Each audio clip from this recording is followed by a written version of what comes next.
Cette super action rapporte 12% par an en dividendes. Bonjour, dans cette vidéo, je vais vous présenter une valeur qui fait partie de mes pépites. Elle rapporte 12% et presque 13% en dividendes chaque année. Je ne vous fais pas plus attendre, on va la découvrir après ça. Tout d'abord, je rappelle que cette analyse est mon analyse, ce n'est pas un conseil d'achat ou de vente. J'effectue cette analyse à partir de mes indicateurs. Ne prenez pas ça comme un conseil, faites vos propres recherches et investissez en conscience en fonction de votre objectif d'investissement. Vous êtes sur la chaîne Trading Attitude, la seule chaîne bourse et crypto sans blabla qui vous aide à devenir indépendant en trading en maîtrisant l'analyse technique. Si vous êtes nouveau ici, abonnez-vous pour ne rien rater. Cette valeur, c'est Arbor Realty Trust. C'est une rate et elle verse 12 et même 13% de dividendes. Son payout ratio est de 95%, ce qui est inférieur à 100%, ce qui est bien pour une rate. Donc c'est une rate, elle encaisse des loyers et vous reverse une grosse partie. Les revenus sont en hausse. Côté finance, ce que j'aime bien regarder, ce sont les statistiques. Le prix est bas par rapport au profit. Le return on equity est de 12%.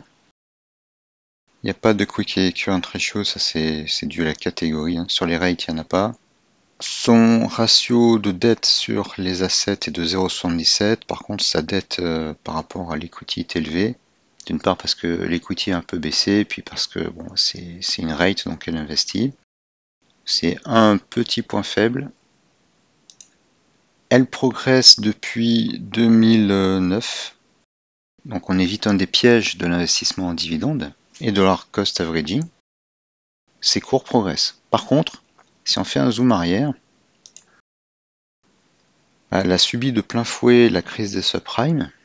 Elle est passée de 33 et quelques à 1 et quelques. Ce qui fait une très très grosse chute. Beaucoup plus que la moyenne. Mais elle a progressé depuis. Bon, ça c'est son gros point faible, mais elle rapporte quand même 13% par an. Alors elle rapporte plus parce que ses cours ont baissé. Elle n'a pas toujours rapporté 12%. On va aller voir sur dividende.com. Donc sur dividende.com, vous cherchez ici ABR.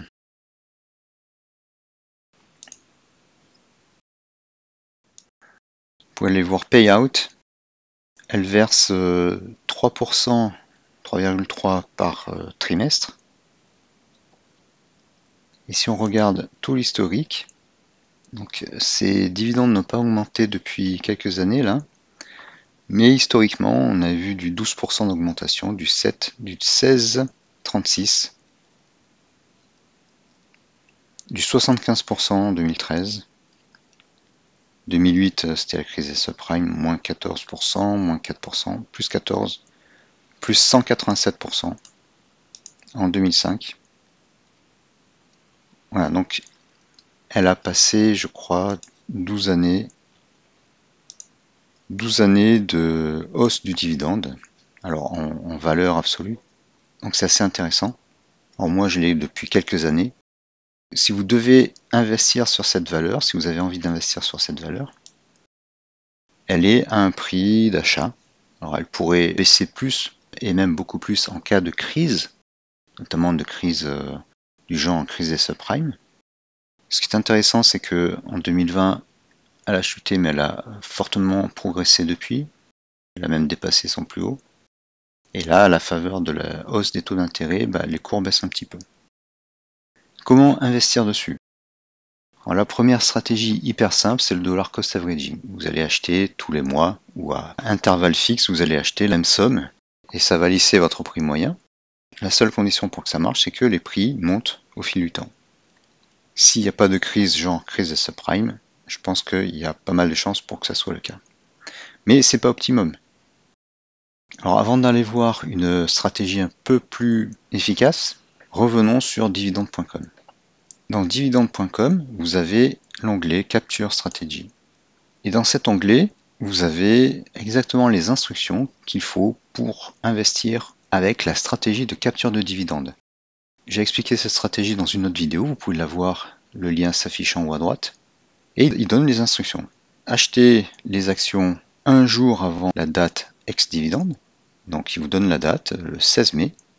Et alors, par contre, c'est un calcul moyen, hein. En moyenne, il faut la revendre environ 10 à 11 jours après. Comme nous l'avons vu dans la vidéo sur la capture de dividendes, cette stratégie marche si l'action n'est pas en tendance baissière. Plus précisément, disons que en moyenne, il faudra 10 jours. En tendance baissière, il faudra peut-être plus, et même certainement plus. En tendance haussière, il faudra moins. Regardons cela un petit peu. Alors effectivement, je trouve pas d'exemple ici. Ce dividende-là, on met que quelques jours. Voilà, celui-ci. Celui-ci, eh bien, il faudra quelques mois. Celui-ci, il faudra quelques mois pour revenir au même niveau.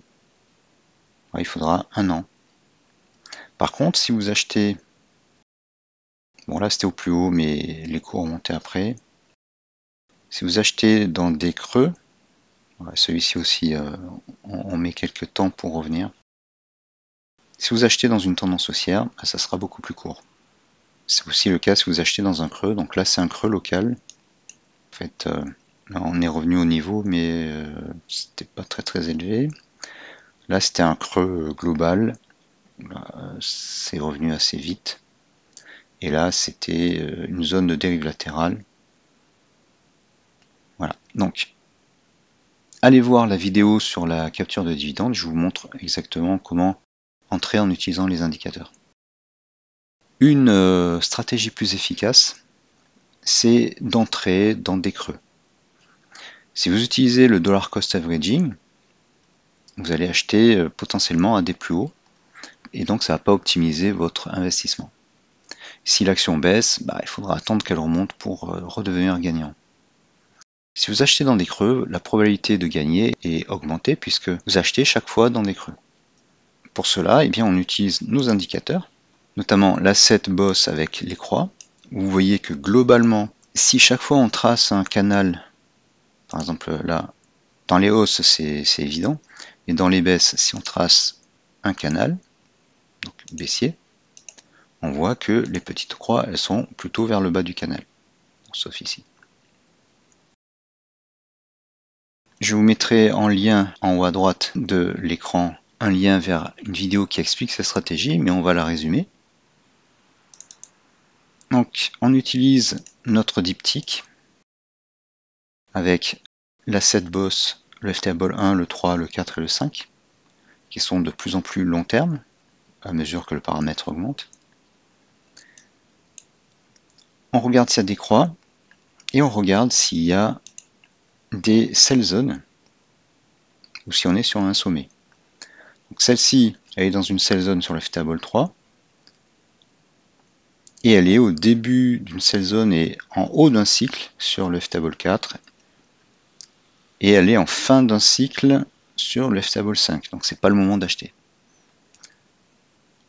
On entame les sell zones sur le ftable 4 et 5, donc on sait qu'on est dans une tendance baissière. Il y a différentes croix qui arrivent. Et c'est vrai que la plupart sont suivis par un petit rebond. Donc là, il y a un rebond, là, il y a un rebond un peu plus fort, là, il n'y a pas de rebond, là non plus. Là, il y en a. Et on arrive au moment où on a des croix, mais où les indicateurs FTable se retournent à la hausse. Et c'est là qu'il faut acheter. Après, il y a des variantes. Par exemple, là, on voit qu'on est quand même dans une zone de plus bas. L'extension ici, là, le plus bas ici, il n'est pas beaucoup plus bas que celui-ci par rapport à ces deux-là. Donc on a une fin de mouvement, on a le momentum qui s'essouffle, le momentum baissier qui s'essouffle. Alors ici, dans cette tendance baissière, il n'y a pas de petite croix, mais il y a des croix ici, des croix groupées, et ce plus bas ici, il est plus haut que le précédent. C'est là où la jugeote du trader doit intervenir. On est en tendance baissière sur les indicateurs, mais on est à peu près au même niveau, on est au même niveau là que les précédents plus bas. Donc on est dans une zone de liquidité et on peut acheter lorsqu'elle ressort. Vous pouvez consulter à ce titre ma playlist sur le Smart Money Trading. Le lien apparaît en haut à droite. Vous y apprendrez tout ce qu'il faut savoir sur les techniques de trading pour comprendre les manipulations de la Smart Money. Néanmoins, on est quand même négatif sur les 3 FTable. On n'est pas encore rentré dans une nouvelle tendance haussière. Donc, ces petites croix alliées au FTable sont de précieux indicateurs. Là, on voit qu'on a un groupe de petites croix qui est dans un creux, là aussi. Là, non, mais on est en début de sell zone et aussi en surf sous la 7. Voilà, on est dans un plus haut. Là, c'est un plus haut. Donc, il ne fallait pas le considérer. Là, on en a 3 dans un creux. Là, on était en tendance baissière, en sell zone sur le FTable 5. Et on arrivait d'une zone haute. Et on voit bien là sur FTable 5 qu'on se retourne. Donc, c'était pas le moment. Après une forte hausse. Et là, on en a une ici qui est dans une tendance haussière. Voilà. Donc ça, c'est pour le daily, le end of day. Si vous suivez cette stratégie, sur le long terme, ça va être efficace, mais vous allez vous ennuyer. Donc une autre solution, c'est d'attendre que la valeur soit dans une tendance haussière ou dans une stagnation, une dérive latérale, ce qui est un peu le cas là depuis février, et vous allez passer en 1 heure. Et en 1 heure, vous allez appliquer la même stratégie avec les petites croix.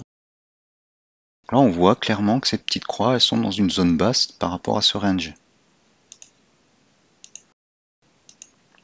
Comme c'est une valeur qu'on peut garder pour le long terme, s'il n'y a pas de crise genre crise des subprimes, vous pouvez faire du swing trading en 1 heure, ça va augmenter vos occasions, vous allez moins vous ennuyer, et la revendre plus haut.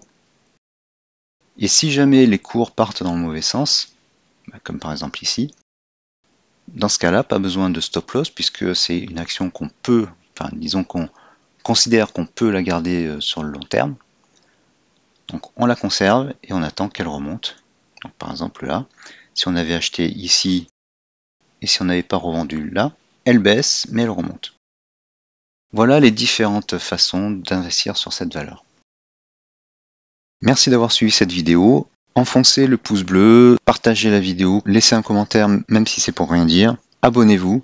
Merci et à bientôt.